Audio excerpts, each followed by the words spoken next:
Good morning, fine sir. Good morning, Ty. Welcome back to the show. We missed you last week. Did you really miss me? Well, we did a little hobby candy with Mike and Andy.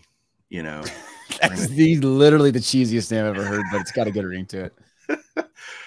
Dude, I'm wondering if Noah is gonna like show up at my front door anytime soon. We've been in severe drought here in Texas, and now it's like I feel like we're all just gonna float away.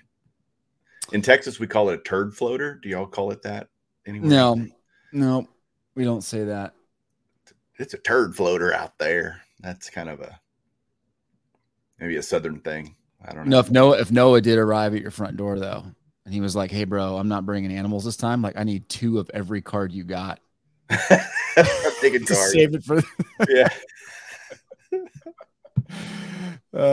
Yeah. Well, that's crazy. I did see this floods, man. Fort Worth, Dallas getting just crushed. I saw it on Weather Channel this morning. That's insane. Yeah, it's pretty bad. Raining right now.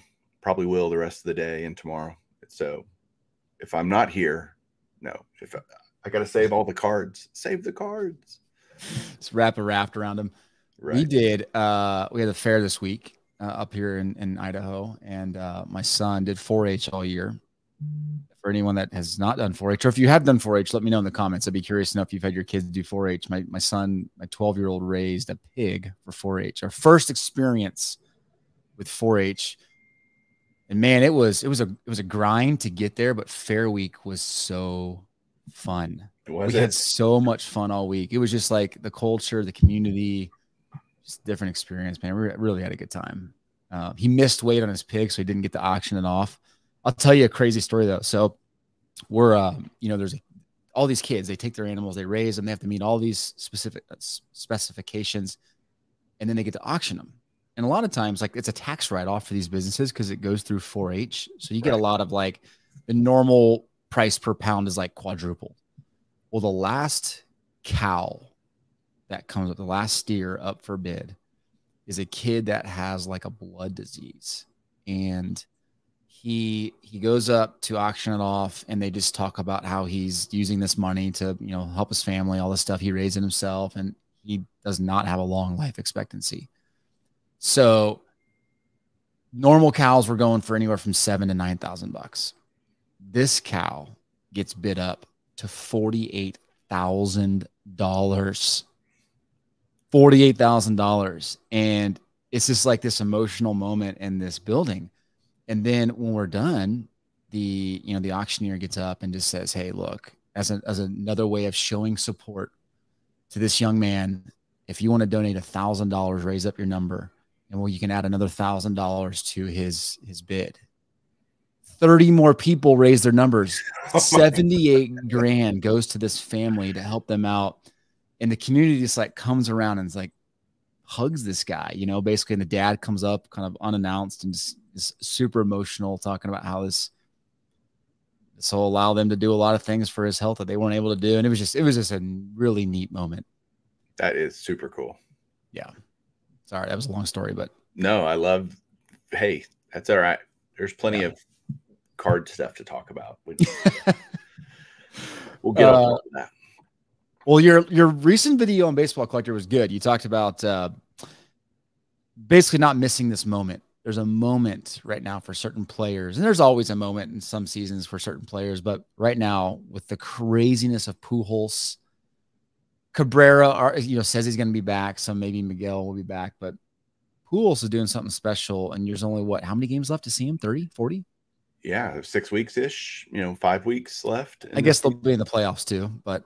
True, but we want to see if he's going to get to 700. That's kind of the chase now, and it's a big deal. I don't think we're going to see anybody get to 700 home runs for a long time. So take advantage over the next 5 to 6 weeks, and if you get a chance to watch Pujols live or in person, try to do it. Or not live. I mean, on television or whatever. Yeah. Live and in person are the same thing. So I just said the same thing. But yeah, well, if you can get left field seats at the game where it's possible he hits 700, even if you don't go, you might be able to sell those tickets for quite a bit of money. But if you can to be in play to catch that 700 ball would be an insane event. Yeah.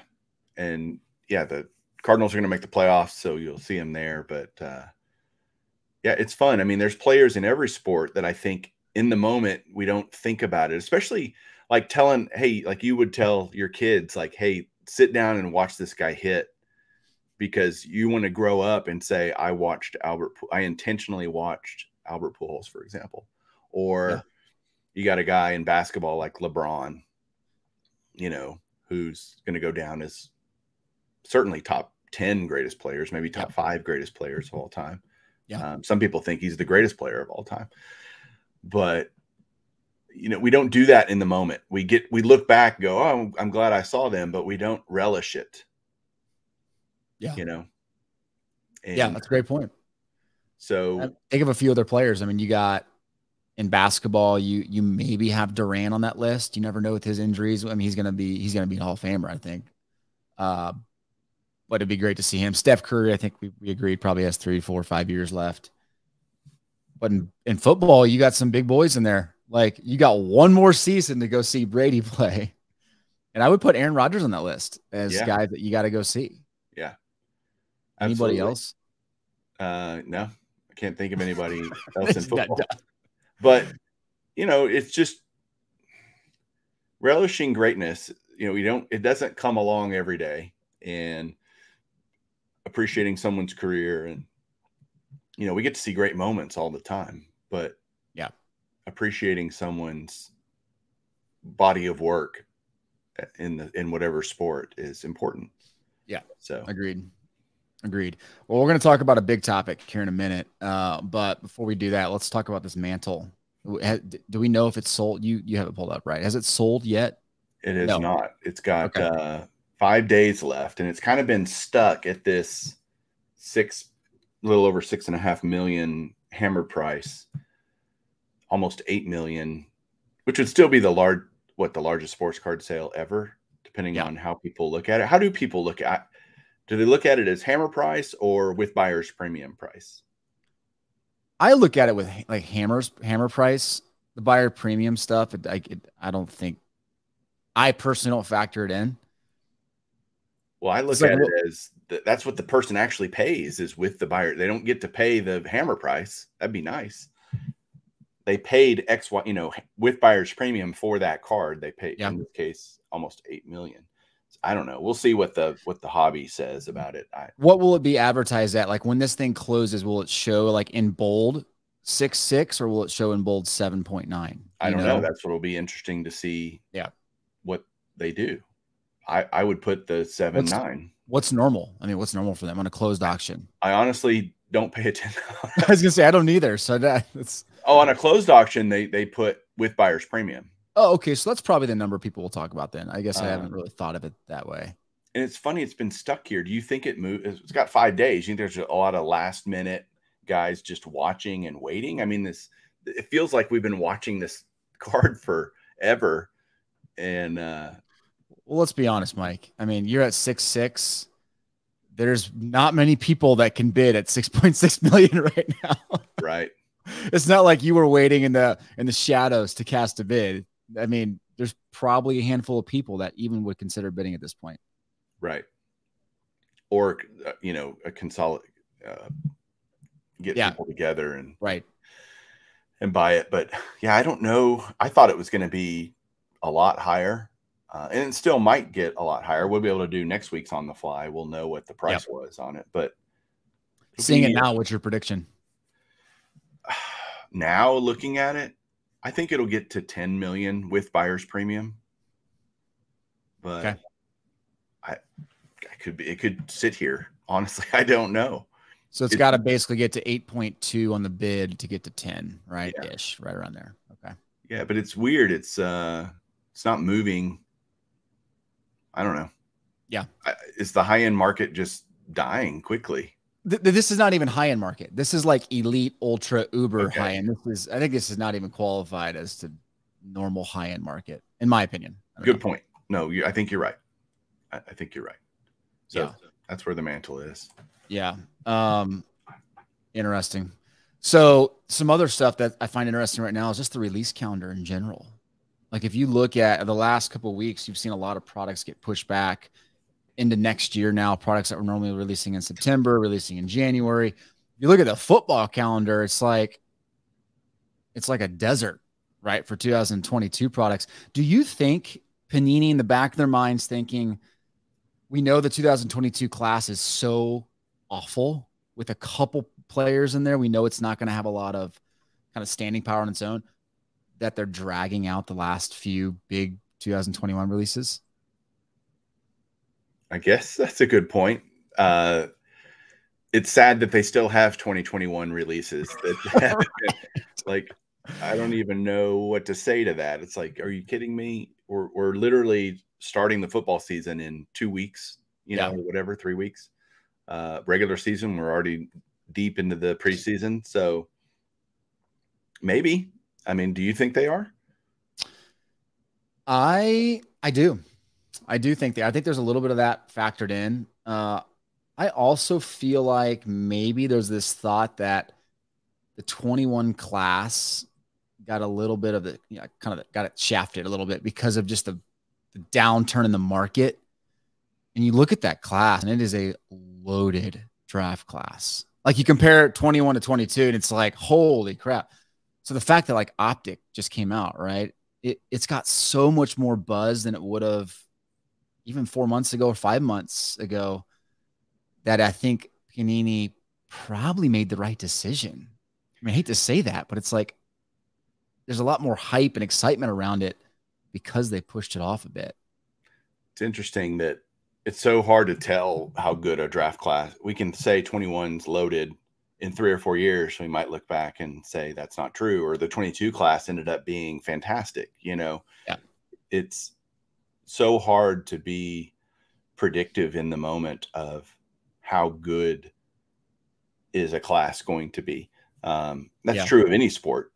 Baseball naturally plays itself out because you have minor leagues, you have guys, you see them come up through the system. Right.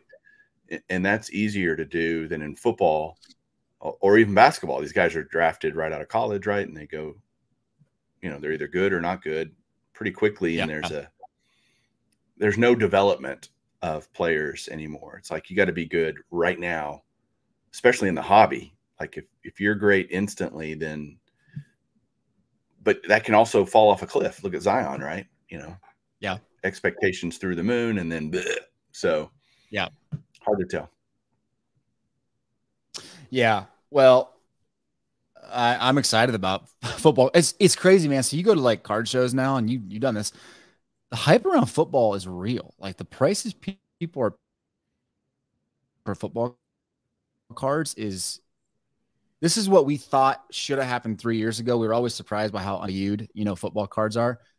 But man, it is crazy now, the amount of like momentum in the football card market. Kind of fun. Especially around quarterbacks. Right. That's what makes last year's class so fun, right? You just have so many quarterbacks, right? From Trevor Lawrence to Jones to Fields to Wilson to whoever else I'm missing. Yeah.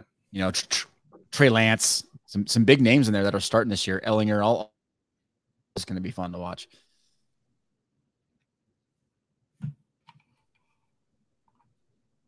Yeah. Did I cut out there? You good? You cut out, but I don't know if it's me or you. It's so raining here. I don't know if it's, weather related. Can you hear me at all? There you are. You're Probably back. Not. Okay. Yeah, you're back. It's so bad here weather-wise. You're good. I don't know. Yeah. Okay. Well, I'll cut that out if we need to, if it was super bad. Okay. All right. So I want to talk to you about something that has kind of been bothering me a little bit. I got a text from somebody, content creator, a couple of days ago, and he made a comment to me. He just said, I'm so tired of seeing all these certain people in the hobby getting away with the things they do.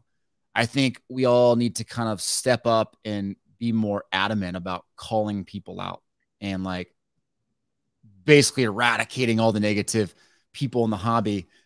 And it bothered me because I think it's very easy to get in this mindset, whether it's the cards you collect or the content you create, that it's your job to clean things up And when you have that mindset, when you're trying to impress other people or say the right things, you end up becoming a negative voice yourself. And I'm just kind of tired of people not figuring out what they have convictions about and doing things just because they want other people to approve them. What are your thoughts? It's a big topic, I know, but what are your thoughts on that? Because I think we really need more people just to have conviction about what they believe, what they want to do in the hobby, what they collect, and just not care about the noise around them and go roll with it. Yeah. I mean, if you think about what directly impacts you and your hobby, most of it doesn't. Most of all the crap doesn't. And so, look, we report things here that, Yep. Are, because I'm not going to say we're not fueling that a little bit, but we're not intending to. We're just reporting the facts of what's happening a lot of times. But the reality is we love the hobby. We want the hobby to thrive. And I think if you only focus on negative things, that's not how the hobby thrives. But that's what people watch, right? Yeah. Yeah. I mean, content creators know that if you put a negative topic out, you're going to get 5x more clicks on it. You just are. Right. So you either you have to go to the national, or you got to put out negative news to get yourself like guaranteed thousands of views in this hobby now. And it's kind of a sad spot that we're in, where people are, and I guess it's human nature. We're always gravitating towards that. I was about to say, everybody likes to see the train wreck, right? I mean, that's, come on. It is human nature to look at the news. This is our world we live in. It's not, it's a reflection of our society. Yeah. The hobby is just a part of it, right? So that's just a sad testimony for who we are as people. I don't know. Yeah. Yeah. And I think it's not a simple answer, right? But I think it's a matter of, if you are collecting something that people don't love, or you're putting out stuff that maybe is positive or just different and people don't love, and you get negative feedback and comments, like, learn from it. And I think you and I both learned this the hard way. Like, you just have to embrace the negative stuff that you get. Like, people are in different spots in life, and sometimes they think it's soothing for them to come take it out on a content creator. It's like, if I'm your release, all good, dude. Like, whatever. I'm going to embrace that and move on. Have a little conviction, guys. Do what you want and don't care about what people think. Yeah. Stop caring about what people think. The biggest thing I tell people when they want to start a channel and they're thinking about starting a channel, I'm like, okay, just be yourself and show stuff that you care about. If you do that, and some people watch, some people won't, why don't care? Like, why do you care? Show what you love. Tell stories about how the stuff connects to you. Yeah. And let the chips fall where they may. 100%.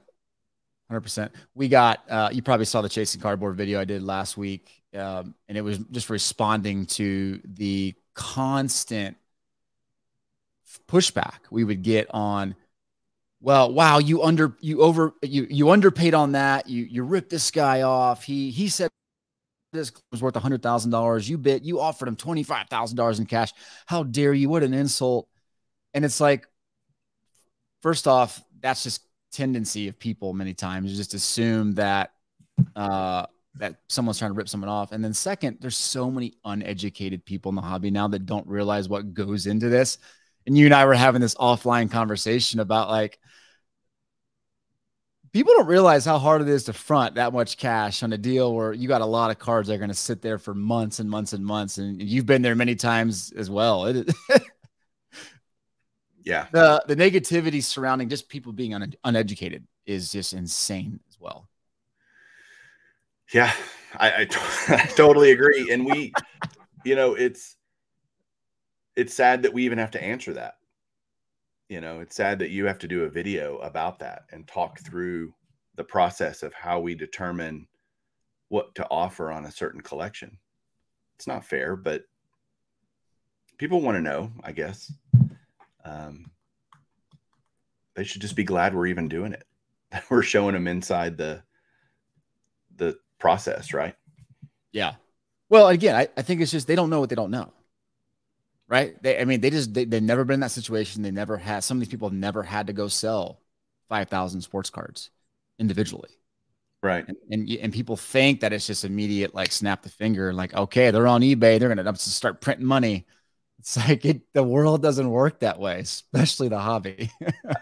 I do love how you broke down the hours it takes to do each step of the process. Yeah. And I think that was eye-opening maybe for some people to, whoa, yeah, this doesn't just happen in a vacuum. You know, it takes a lot of hard work and effort and time and experience to make this work. And you have to value that. That's something I think people don't understand is my time is valuable. Our time is valuable. And so I'm not going to do it if it doesn't make sense time-wise. Yeah. Yeah, for sure. It is the one thing you can't get back. You have to remind yourself that of all, like at all times, especially when it comes to hobby related activity. It's like, people are probably, as they're watching this 23 minutes into the video, they're like, we can't get that time back. We can't get it back. You know, to that point, we get a lot of comments about people putting it on and just listening to audio. And like just while driving, while working. And I think a lot of that has to do with them not wanting to see your face, which I totally get. I do too. Totally. No, but seriously, it's like that. It is kind of cool. Like that's a good way to optimize your time, because I did the same thing. My wife just walked in and said, I can't believe you said that to Mike. It's okay. It's okay, May. I'm used to it.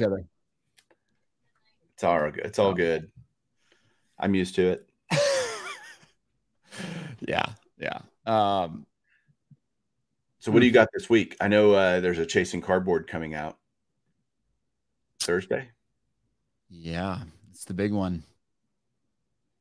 There's been a little twist in that one too, which we can't talk about right now. I know. Quite a big little turn of events that happened. It's gonna be epic.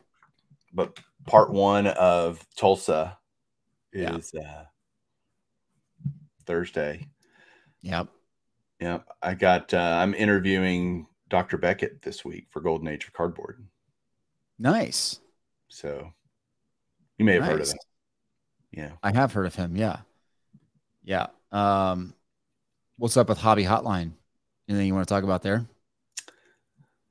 Yeah, it looks like, well, let's have a few more conversations, but we're talking about it. We're getting, we're looking at some things with Hobby Hotline to partner up and do some things. Got it. Okay. We should have cleared that up before we got on air. It's okay to bring it up. It's just not a done deal yet. Yeah. It's close to a done deal. Okay. Give me your World Series champion right now. Ooh, Dodgers. Like that's easy. That's easy. Wow. Of who I think. That doesn't mean they will win, but if you had to pin me down, the Dodgers. As much as it pains me to say this, I'm going to go Cardinals. Wow. Okay. Yep. So being from Kansas City, you hate the Cardinals or you love them, right? Oh, yeah. I mean, it's a very clear split in Missouri. You're either on the Royal side or the Cardinal side. And you chose poorly when you chose the Well, I lived in Kansas City, so it wasn't even really a choice. It's just like, this is who your team is. And that's totally, I mean, I love the Royals every ounce of my being, so it doesn't really matter. Yeah. But I can respect the greatness of the Cardinals, though. I really can. Dude, Goldschmidt is playing out of his mind, right? No kidding. Oh. He's so underrated in the hobby. Yep. Yeah. Totally. Yeah, he's good. Or Arenado. I mean, they're loaded, right? It's loaded. Yeah. Ridiculous. Yeah. Well, cool, man. Well, you have yourself a good week. You as well. Stop being so negative. I'll try. You too. All right. Deal. All right. Talk to you later. See ya.